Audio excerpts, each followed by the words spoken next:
What is up, JL? Modell here. Today, doing some TJ work. Stay tuned.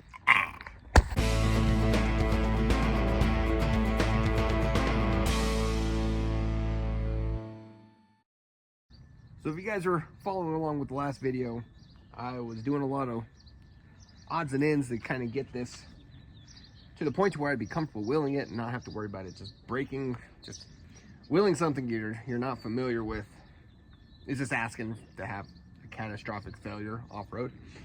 So I've been working on the TJ, trying to get it up to speed, and you guys know last week I told you all the story about the U-Haul trailer not fitting the TJ. Well, I went and solved that problem. So me and Misty went and bought a used trailer from Top Hat Trailers. It was a private sale. It's a very nice trailer. Has an auto disconnect brake. Of course, it's a steel bed. Has the tie downs, the rotating tie downs on the side, a spare tire. It's 83 inches wide and 18 inches deep. More than enough that it's going to need to be able to put the TJ on there, and if I ever have to, Misty's jail. So at this point, things are all coming together. We're going wheeling next weekend out in San Lorenzo. That should be a lot of fun. I haven't done a whole lot with the TJ since last video. Topped off some fluids, kind of cleaned it up, ensured that the winch works. However, the winch does work, but it doesn't release line unless you pull it. So you got to put it into free spool and pull it. It doesn't back out. It just goes in. So yeah, we'll have to figure that out. Of course, I want to transition over to a synthetic line. They're just significantly safer. Also fixed the brake lights. The problem with the brake lights is that the fuse for the brake lights was actually blown, which was really relieved me. It's that row 2 all the way to the right. That fuse right there, it was blown. I was worried that I was going to have to chase where it was disconnected. But that's not the case. It was actually connected. It's just a blown fuse. And next week in going wheeling, my biggest worry that I have is the transmission and the oil pan on the motor. So they sit really low, and of course they have no protection. If you look at my transmission pan, it's already been hit before. I worry about the engine pan, the engine oil pan right in front of it. I was able to source a new transmission pan. It was relatively cheap. I'm just going to keep this in the back in case it splits open as a temporary solution, just so I'm not AWOL on the trail. I also added my phone mount, which is a Bullet Point Mounting Solutions universal ball. I just drilled it right into the metal plate that was used beforehand for the ham radio that was here, the ham or CB radio. Next thing I want to do is replace these guys. And of course, in the last video, I showed you guys that snap coil right there. This is to replace it. I went, of course, replacing the 14-inch. I went with 200-pound rated at the bottom. I'm debating, I eventually will replace the top. I just don't know if I'll be doing 100 or 150 pound on the top. Well, looking more closely at this setup, unfortunately, I was hoping I could just slide out that bottom plate. It doesn't look like this is built for that. Looking more closely, it looks like I'm going to have to take out the Schrader valve. So I'm currently just trying to get my retainer rings backed off so they're at the top before I pull these out of the Jeep. Yeah. So before I open the Schrader, I'm going to deplete all of the pressure from the nitrogen inside. I know, I just filled it all, but come on.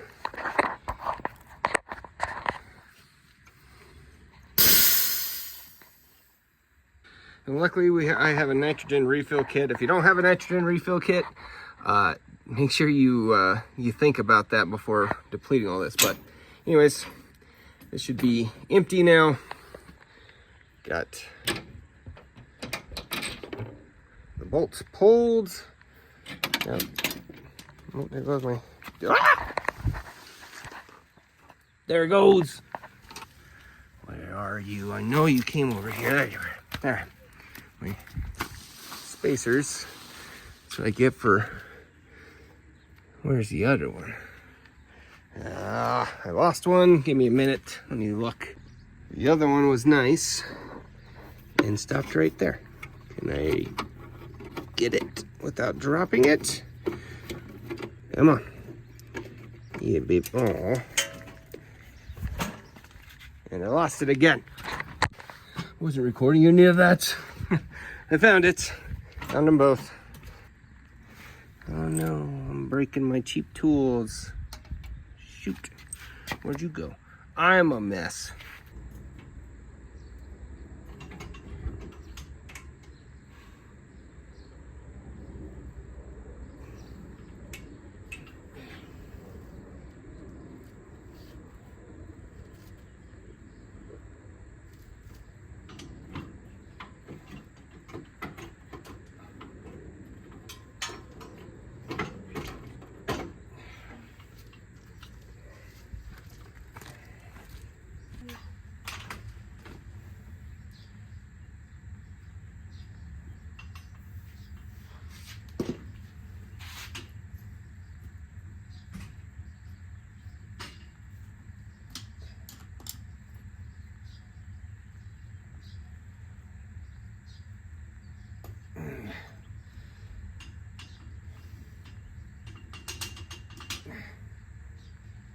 Important thing when taking this off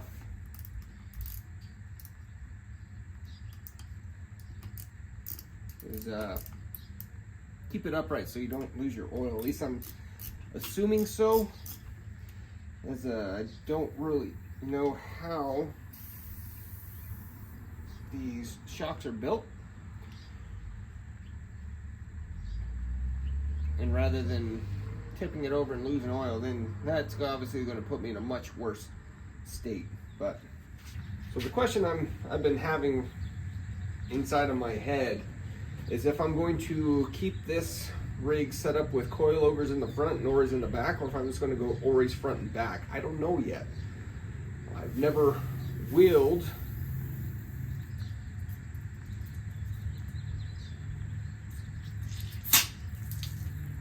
that's wild. Well, let's hope I didn't just royally screw up, huh? And the lower, the upper retainer, and the upper. What happened here? My shock wanted to throw up. So, it made a mess, yeah, anyway. And it's all over my darn shirt that I took off to avoid getting dirty. I just want to wipe these down before I put them back on.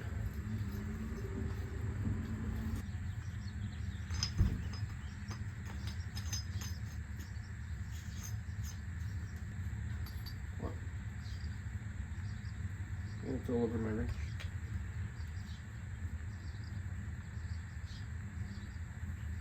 All right, cool. We can go put it back in.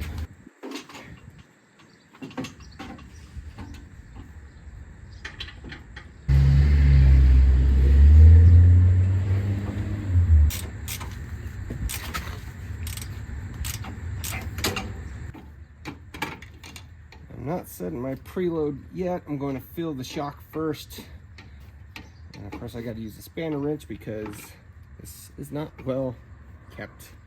So the idea is I'm going to wheel the coilovers because as I mentioned earlier, I've not wheeled coilovers before, so I'm curious how it's going to feel.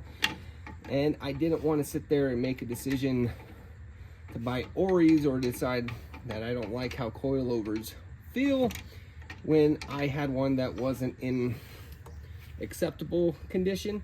Now, if I wheel this and I'm really happy with the coilovers, I will probably buy new coilovers for it. Again, because these are just look like they're in really rough shape.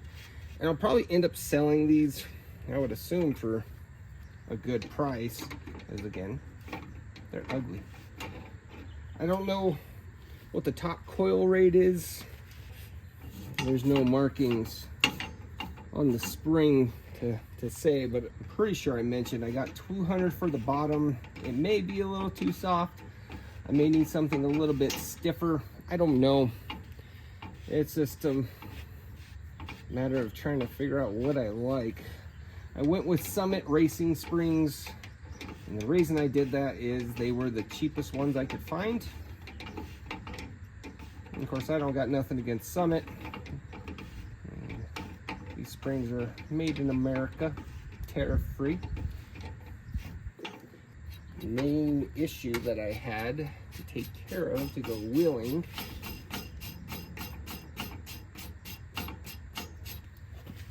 I'm going to get these to match my other side. I got to get it down to just below the 4, so very close. And we'll fill it and do the other side.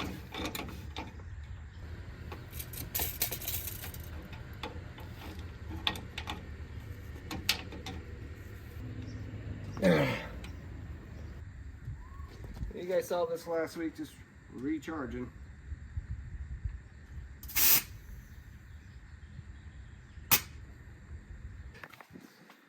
It's back up to 200. I'm not seeing leakage. Outstanding. Making at least the Schrader. All right, so recharged. Got my yin yang coils under there, but this side's all done. I'm going to go ahead and just measure with the tape measure. We're at 42. Putting in that new coil. Same PSI as this side. And this side's up 40. I'm not gonna lie. I thought I was going on the softer side of these coils. I guess that could also have been a factor that there was a broken spring, but the pressure was the same. I don't know. Anyways, I'm going to do the second side. You guys don't need to watch that. I was doing some work on Heathen this morning on the JL. I've been having a lot of crazy electrical problems with it. It first started by throwing every code that could be imagined when I tried starting it. I figured it was a bad battery, so I went and replaced the battery. I'm still having the same problems. I think it's the alternator. It's one of these things I hate about new vehicles and all the electronics. It's kind of dumb, but ordered a new alternator because I really think that's what the issue is. Yes, the alternator is charging. It's jumping between like 14.9 to 13.2. Getting a lot of low voltage codes. Just a lot of headaches with this. But anyways, ordered an OEM alternator. Again, that's just how these new vehicles are. They're just very stupid and they want the OEM ones, so you can't really find cheaper ones for these newer guys. When I get that, I'm going to replace it. We'll see if that fixes it. But get side B done. Load it up.